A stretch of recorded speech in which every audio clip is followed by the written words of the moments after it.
there you have it. A little Michael Schenk, old school for you. You got Uncle Joey.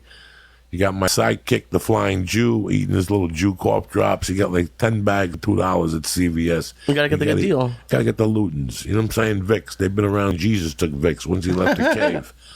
Vicks vapor rub on your chest. You do a couple bong hits. You want to put some vapor rub on my chest for me? Not really. I don't do that type of shit. You got the wrong guy. Go hang out with your little buddies over there in North Hollywood. I'm sure you'll find somebody to rub some vapor rub on your ass. Anyway, it was a great week. I want to thank Dean Delray for putting me on the show at the Avalon with Nikki Sixx and Rudy Sarzo and the guy from Anthrax.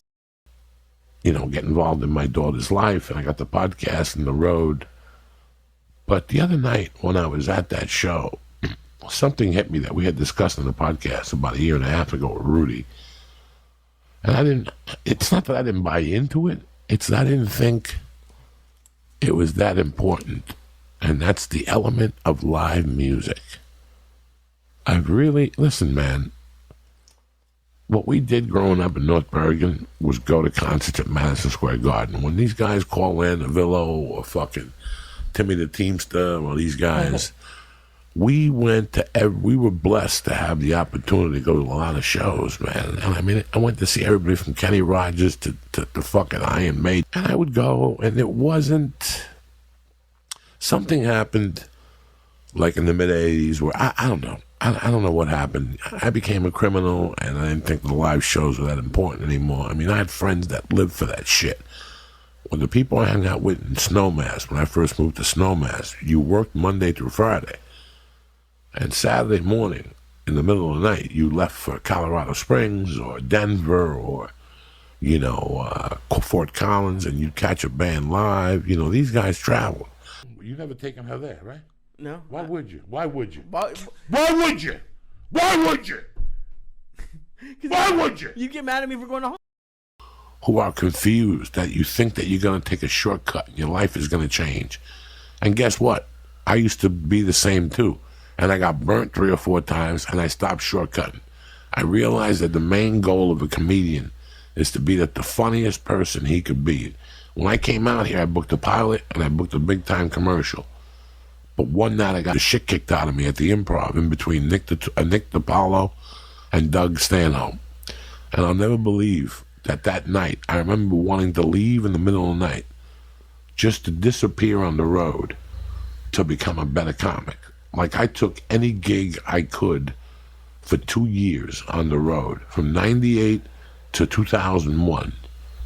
I did every gig hole I could because I knew the payoff was going to be funny. It wasn't about the movies. It wasn't about the TV. And that's what I see the biggest fault in this town is with comedians, that they do comedy for 5 or 6 years. They kind of get good on it. Then they get a show and they stop doing comedy. The show ends. Now they can't get work. And they want to fall back on comedy, but they're 6 years behind. You really get to understand what people want. Yeah, that's all. And they don't want you. They don't want you. They want Rogan. They don't want you. They're just putting smoke up your ass to try to put a reality show together or whatever mind fuck they put in their mind. I've gotten some of those. Even before the podcast, I worked on Hell's Kitchen once, and this girl that I went to high school with was a chef. And she wanted me to introduce her to Gordon. I was an assistant editor. I never met Gordon Ramsay. But people think, I don't know. It just, it kind of does make you sad. It makes you sad. And then when they realize that they can't get nothing from you, then there's no more conversation. And that makes you even sadder. You go, wow, that's all you were about. That's all you were about. You said something to me last week. You said, like, anyone who texts me, Happy Easter. Like Donnie, I wish they wouldn't even text me. Like, you can see that that's all they're doing it for. Yeah, no. If you want to text somebody Happy Easter, it's the weirdest thing when people text you Merry Christmas. And especially when it's like a group text.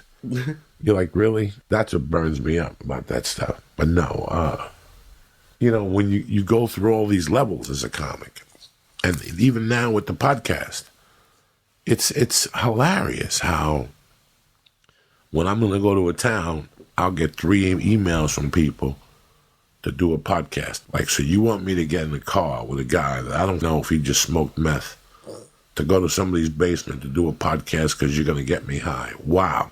Would you used to, though? Maybe not a podcast, but would you get in the Stringer's car? No. They work at the club. They know somebody who's selling blow. But to do a podcast, I don't know you. I don't know you. I don't know your fucking podcast. I don't know who you are. What you do is you take the toenail and you get some toe jam and you mix it all together like a toe ball. And you sniff that fungi nail. Yakima, Washington is considered the Palm Springs of Washington. Okay. I had a gig there one night, and I walk into the fucking hotel room. I lock the door. I put my luggage down. I'm happy as shit. It's a nice hotel. When I look in the bed, it's one of those beds that if you put a quarter in it, it shakes. Oof. I never even saw one of those. Yeah, this is how young you are. Like, guys, in the 70s and 60s, when you checked into a hotel room, you could put quarters in the fucking head frame, and the bed would rattle, and it was like a mini massage. That's what it was? Yeah, it was. I thought it was a sex thing. Oh my God. And maybe even a sex thing. I don't know. I was too fucking young. I saw it in Dumb and Dumber. That's the only place. But I went to this hotel in Yakima, Washington. I looked at this bed, and I was like, holy shit. I go, let me try it. And I put the fucking quarter in. I put the first quarter in. It didn't work. And then I banged it a couple times. And you know me being me, I put the second quarter in, I banged it, and finally it started fucking shaking. And it just made fucking noise like I don't know what I weighed. I probably weighed 250 at the time, 240. It was like you with the zip line. It was just too much. And the thing kept making noises, and finally it fucked up. Oh my God. So that night I remember going up on stage. I was laughing my ass off because I was high. I went up on stage and I fucking said, it's great to be in Yakima. I went to my hotel room. It was a massage bed. I put a quarter in it. I woke up with a thumb in my ass, like something stupidly. Because the Palm Spring. That's how bad I was, people. That's what I'm trying to say to you. I had no joke writing skills, but I had a way of saying something that I would hook on to something, and if God was smiling on me, I'd have 3 tags. And then eventually I would add, for years I did that Palm Springs joke. I forget it now, I'm not saying it right. Something happened. I put a quarter in there and I had a thumb up my ass. That's the Palm Spring of Washington. I don't know.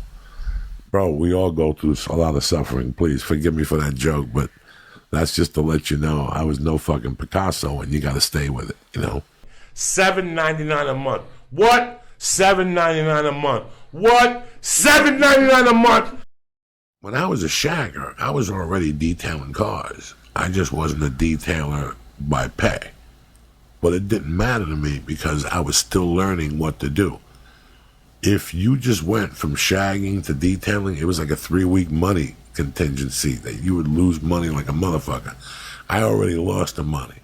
When they would say who prepped that car, in those days we would prep them off the ship. Oh, okay. When you prep a car off the ship, it's completely different. It has like Cosmoline on it. It may be different today. And all the seats are wrapped. You got to do all that shit. And you got to screw in the mirrors. And there's a lot of shit you got to do when a car comes off the ship. It just don't come off looking like fucking Johnny Ferrara. There's 1,000 things you got to do. The Cosmoline was the worst because you had to spray a certain chemical on it, let it sit for 6 or 7 minutes, then rub it out fucking good. Wash it again, do another coating, wash it again. Then you had to give it a quick hand wax. And they would pay you like $24. You were a subcontractor. For each car? For each car. It was like 20 for fucking 24 for new cars and 55 for used cars. And they got $149 for the detail. You got $55. But if you could detail 3 fucking cars in one day, you didn't do bad. Is that possible? Oh, yeah. I could detail 3 fucking cars in one day and 2 new ones. Wow. If I knew that there was a bunch of new cars, I'd get there at 6 in the morning. And I'd get 2 or 3 new cars, and then I'd get 2 used ones, and I'd fucking work them, Jack. We haven't done an old school one in a while. I know a lot of people ask me for them, so bam! There you have it, my main man Lee. Oh, I know he's got bronchitis. He came all half a fact in here with the Juke cough drop. He even came in here with the fucking daytime NyQuil like he's trying to impress me. If he was a real gangster, he'd show up with the night one, the triple X one. That kills bugs. It kills fucking hand jobs from Chinese people. That's the one you come in. He comes in here with the orange one. It's daytime. And then he wouldn't take a fucking edible or a I took an edible. He said, people I got to deal with. Give me credit. I took an edible. I got to deal with. He had bronchitis 3 months ago. No, I didn't. When he called me, the first thing he said to me was, I got Ago. bronchitis. I can't go to the gym for a week. And I'm like, this fucking sack of shit. He's fucking trying to bullshit me. But now he's got bronchitis. He won't do a fucking bongarooski. I don't know why, but that don't matter anyway. Who gives a shit? All that matters is you, motherfuckers. Thank you for listening. Fuji Sports has been around since Jesus left Chicago. Anything you need, jiu-jitsu. Leg things for Muay Thai, shorts, a gi, on it till the end. I got the Alpha Brain.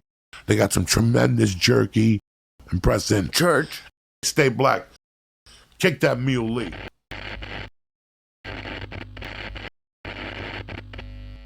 Uncle Joey here checking in with you. Making sure you're straight. You got your life together. Everything's tip-top magoo. Lee Syatt, K5, my little nephew of death. How you doing, my little Christ killer? I'm doing pretty good. You look good. Trying. You look healthy. Lee's got some news. We'll talk about it later. It was a great weekend. Lee and I went Thursday night. We had a great time. We giggled. Lee got hammered. Kate quickly kissed Lee on the cheek. You guys all got to retweet it and jump up and down. And you predicted a church wedding and the whole fucking deal. So, and I'm not complaining for being busy. Thank God, we're here and everybody's healthy and we're working and we've worked hard towards what's coming in. So I'm not complaining. It's weird. You're in two completely different industries. Stand-up gets booked a year in advance and acting gets booked a week in advance. They would give you a space with everything. They don't do dick no more. They give out offers and then whatever's not offered out, they book out in-house. Or they know you, or they make you come in, and it always shoots in 2 days, or it shoots in 6 months. Those are not that good either. And I gotta tell you, man, I felt really good about doing it this weekend. I can't tell you why. That's really awesome, yeah. Why. I don't know why. And I wanted to talk about it on the podcast. Well, because it's like it took... I want people to understand that for your life to change, it takes patience. And sometimes, man, it takes 3 years. It took me 20 years to change my life. And that was with a monkey on my back. It's like that running back that does 10 yards, fumbles the ball, he recovers it, but he loses 2 yards I just kept doing that for a lot of years. And then it got better and better and better. Then I stopped fumbling the ball. And then I met a good woman, and then eventually it all fell into place. You know what I'm saying? I mean, it was just one of those things. So I never want people to understand that you ever get to a place where you're very happy. Now you start thinking about the things you did at one point and the people you have to make good to and the people that you owe your friendship to. That's really important to me. I'm getting to that age that I don't want no beefs with these people if something ever happens to me. I want them to know that I really appreciate them at that time in my life. I get mustard. I want to lose weight. Oh, I got 6 stars. The biggest one is love. That's the biggest one. That we meet somebody, we go to dinner 3 times, they're cute, she's cute, everything's okay. She lives close by, you like the dog, she likes your roommate. What is wrong with just hanging out? The problem is, we never state the truth in the beginning of our intentions. That's very true. And some women want to know right now, today, and you have to straighten them out too on this. I'm not straightening anybody out, I'm just explaining it. You have to explain to them, this is life. It's 2018. I want you, your control of this life is the paper and the pen. For the 80th time, what you want and how you're going to get there is your whole plan. Everything else, like I was writing today, and I'm writing about When I got arrested, guys, I had nobody to turn to. I would love to tell you to sit here that Mr. Popular had nobody to turn to. It was a high bail. They wanted a full amount. And the person who came to my aid was somebody who did not like me at all. It was the girl I was dating's father. Him and I didn't see eye to eye. Why? Want me to tell you why? I was a car detailer who had just become a car salesman dating his daughter, who he enrolled in Arizona State to be in the business management program. And she dropped out to date a dude like me. Now she was cutting hair. Okay? He didn't want that poor little sweet girl around an animal like me. Right. But he bailed me out of prison. He bailed me out of county jail. By him showing up, they dropped the bail $47,000. And the next thing you know, I was out of county jail. Wow, that's amazing. The moral of the story was, life happens. But you have to let it happen. Oh, no. And what I usually do is get a 3-section notebook. So the first 2 sections were my morning whatever.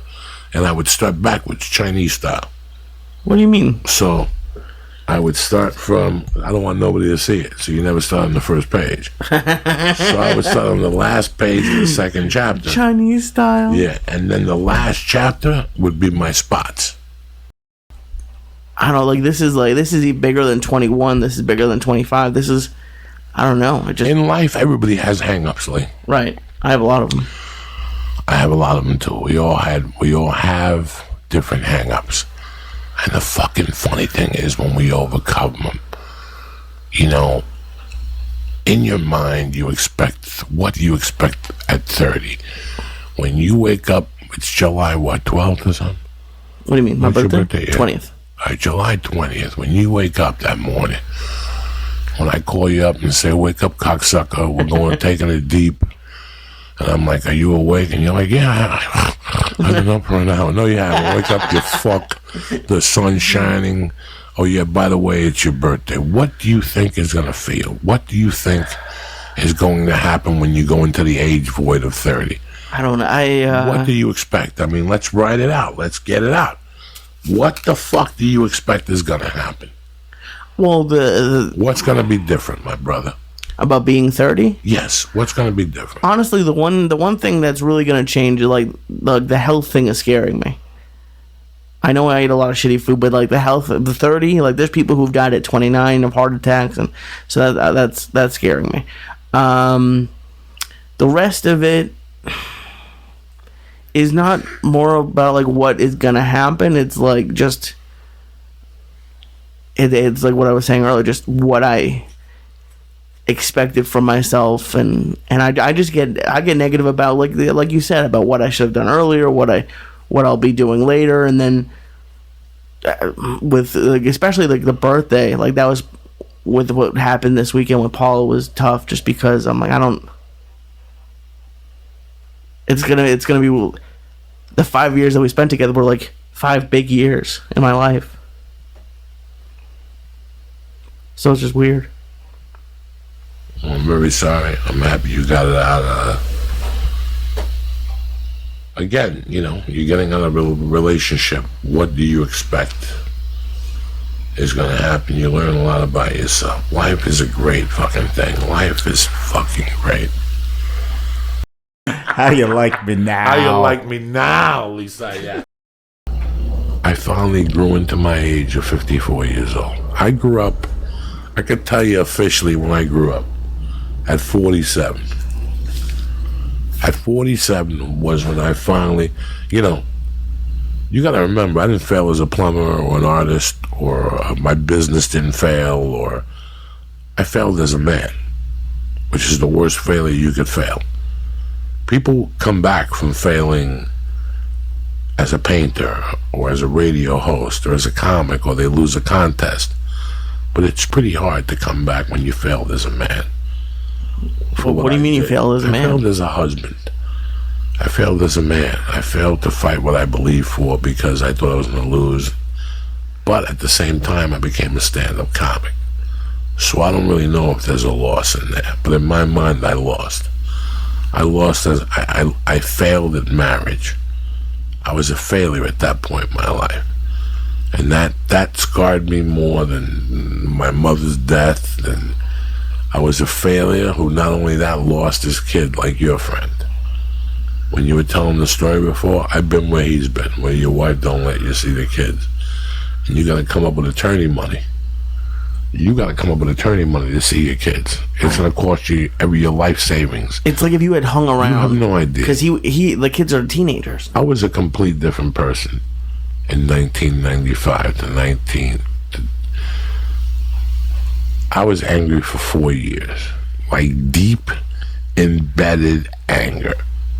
Which meant if you cut me off by mistake, you got double of what you really deserved. If you did something to me by mistake, I went off on you 10 times harder than what really was going on. That anger was impairing my fucking vision. It was impairing who I was. But you do have the right to get that angry. They're taking your kids from you. You know what? You don't love me, Lee? I get it, brother. I get it. You know what? I was starting to have doubts about you too. But do me a favor. Have your sister bring the kids to fucking the Burger Hut. And let me see them for an hour and just talk to them and ask them about what they want to do, how they feel that all this is going on. Don't alienate from me. I still live in a lot of pain from what happened with me 20 years ago. My daughter turned 28 years old yesterday. I sent a happy birthday on all the platforms that I have. Every year I'm going to send a happy birthday, tell her I love her, and tell her they brainwashed her. That's not the person who I was. It really wasn't. You know, if she contacts me back, she contacts me back. If she doesn't, life goes on. It's not going to drag me down. I'm not going to go to a psychiatrist. I'm too old to do drugs and snort coke and drink myself into an oblivion. I can't do that. I got responsibilities. I have another daughter. God gave me a second chance to be a man, which is a very big fucking chance. I want to thank you guys for starting the year off on a bang. This is your year, motherfucker. You got a problem, write it down, take a look at it, analyze it, and go back to scratch. You got this. We'll see you guys Wednesday. Stay black. It's your time, cocksuckers. Stay black.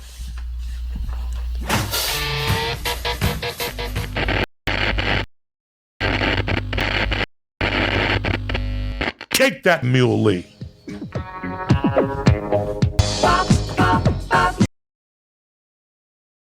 Kick it, Lee. Kick it. Kick it. I want to. Here you go. Get down. Radio video. Y'all living in a disco. Forget about the rat race. Kick it, Lee. Kick it. Kick it. Talk about. I wanna dedicate it. Activate it. Talk about. Wednesday, November 1st. You understand me? You're like, what, 55 days away from Christmas? The year's going to sneak up on you quick.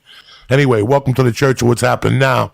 It's old school today. Myself and my little trusted Christ killer, the original, Lee Syatt. The one and only. The one and only. You're having another surgery? In my ear. Oh, no. They're putting a tube in my ear to drain my ear so I don't have lumbago no more, so I don't have this dizziness. Oh, that's scary. Yeah, it's scary, so I'm done. There's some people who want to do everything, right, in life. There's people who want to be doctors. Right. You know, Trump wanted to do this. You know, everybody wants to do something. But there's some people who just want to coexist. I was always one of those people. That I was very happy by coexisting. What does that mean? If you need $600 for rent, $200 for your car payment, and $300 for groceries, you make $100 more a month than that. Like, I was pretty satisfied to live my life like that. I can't lie to you. And you didn't have anxiety about running out of money? You always have anxiety, but I thought that I would have it for life, so I just got used to it. But that anxiety makes your heart beat, and it makes you get up off your ass. I was thinking about that today.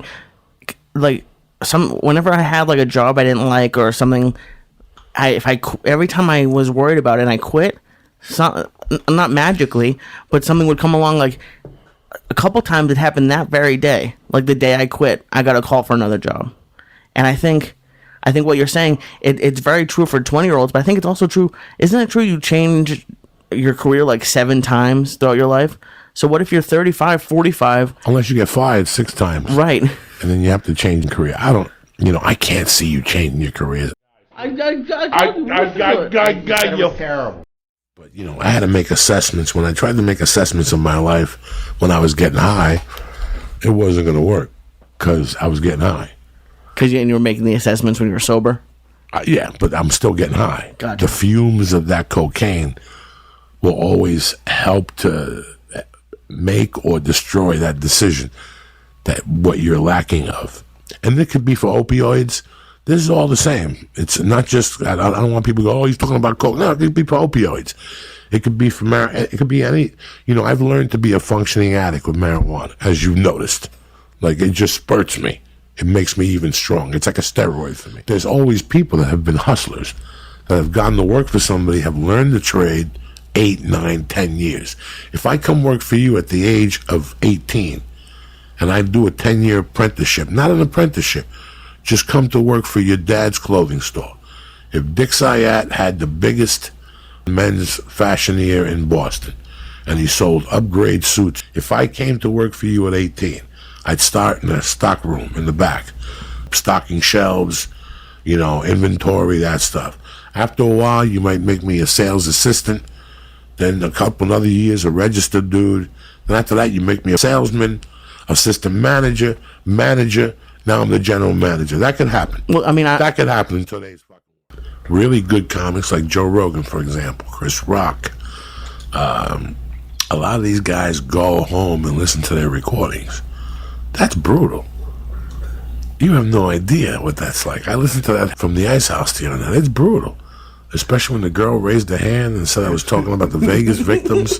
And I go, my mom is a lawyer. My mom is a lawyer. What's that got to do with your mom? She didn't want to be there all night. And that didn't. That's why I didn't feel bad. See, 15 years ago, I would have worried about her for 3 days. For afterwards, really?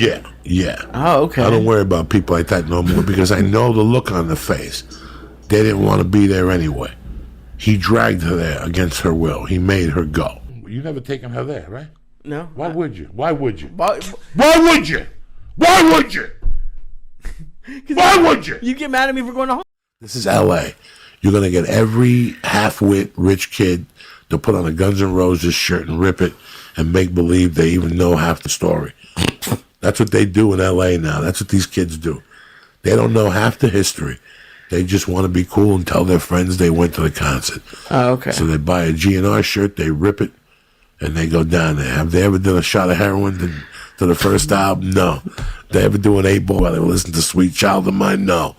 Did they go see Nova? Do they How even dare know? they even go? Do they even know Use Your Illusion 1 and 2? No. Doubt it. But that's what they do. They get dressed up, they wear the outfit, and they go down there and they make believe they fit in. Okay, yeah, fair enough. And a fan like you, who really is somebody somewhere that really grew up a fan of those guys, he can't afford the $300 ticket. So who do you see there? The Kardashians. All with the get-up on. With I Love Pink Floyd get-up. Anything you do in this area here, you got to add that level of it up. It happens in every city. It happens in every city where people just go and they make believe and yeah, it was great. What did you like most about those jobs, like the construction jobs you did? I was 18. I was 19. I was built like a bull. I was living in New Jersey. I was doing nothing with my life. Now I'm living in Colorado and I'm getting sun. And I'm sleeping in a little bedroom and I got like 1 mattress. And I maybe got 5 or 6 pair of pants. And I got a couple sweatshirts and I got maybe a couple pair of shorts and 2 pair of sneakers and a pair of winter boots. I didn't have a TV in that room. But I had that job. And that was way better than the life I was living in New Jersey. I didn't have any mice. I had a refrigerator, But did you like the job itself? Like, did you find the work satisfying? At that age, yeah. Because I think it would be. And then I got a job being a hottie. That was the second time I was a hottie, and I worked for Chip Chilson Masonry.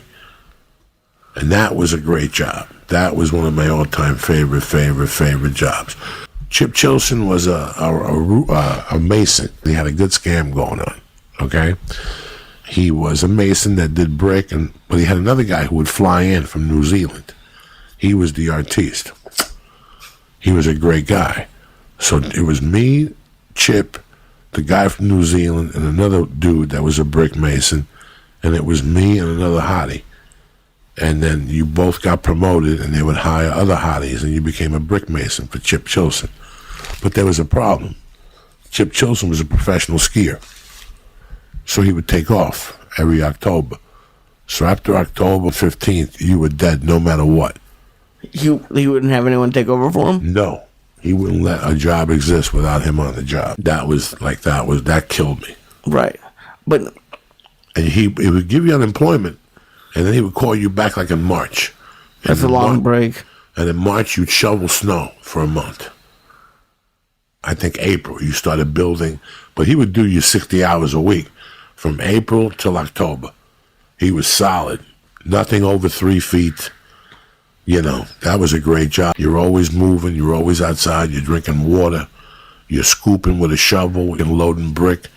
8 bricks in each arm, you know, carrying it up 2 levels with tongs, you know, with the brick tongs. And at that time, they didn't have that. They didn't teach that course. A lot of people didn't teach because what everybody would tell you to do was to learn on the job, but at the same time, go to a VOTEC school and learn how to do it at night.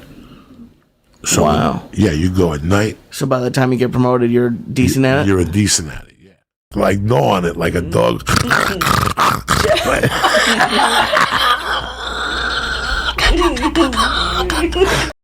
They made you take an apprenticeship program. You learn how to mix mud, add colors to it, scaffold, and then you became a mason's helper, and you got a raise. And when you became a mason's helper, you were going to school the whole time. And they would pay you to go to school.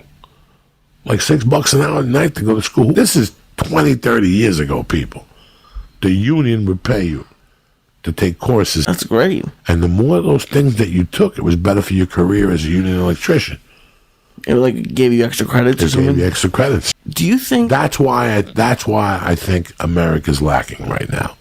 I think America's lacking that VOTEC type of support. Well, don't you think those kind of jobs are looked down upon a little bit? Not a brick mason. Not teaching somebody how I'm not saying you look down upon it. I'm just saying... No. It's a job, guy. For everybody who says there's no jobs, that's a job. Being a carpenter is a job. I 100% agree. Being a brick mason is a job. But you always talk about like the people who hang out at the coffee shops, right?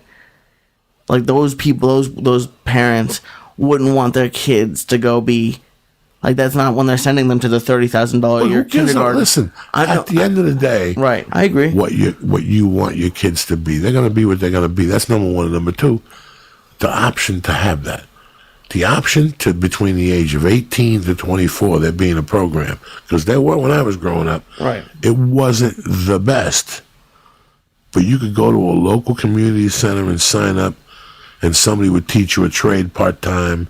And they'd try to get you a job with Pepe's Electrical Service, who would beat you. They wouldn't pay you. You know what I'm saying? But at least it taught you, it got you... familiar with the terminology. Familiar with the thing. You following me? I don't know. I don't look into those programs. Lee, look at the shape of you. I want to thank you savages for listening. You know, I love you guys. Bob Lolingus, Bobby, Sharon. I mean, you know, the list goes on and on. I love you all with all my heart. Don't forget about it. Stay black. Lee, thank you very much. Have a great weekend. And you people at home, have a great weekend. Kick this mule, Lee.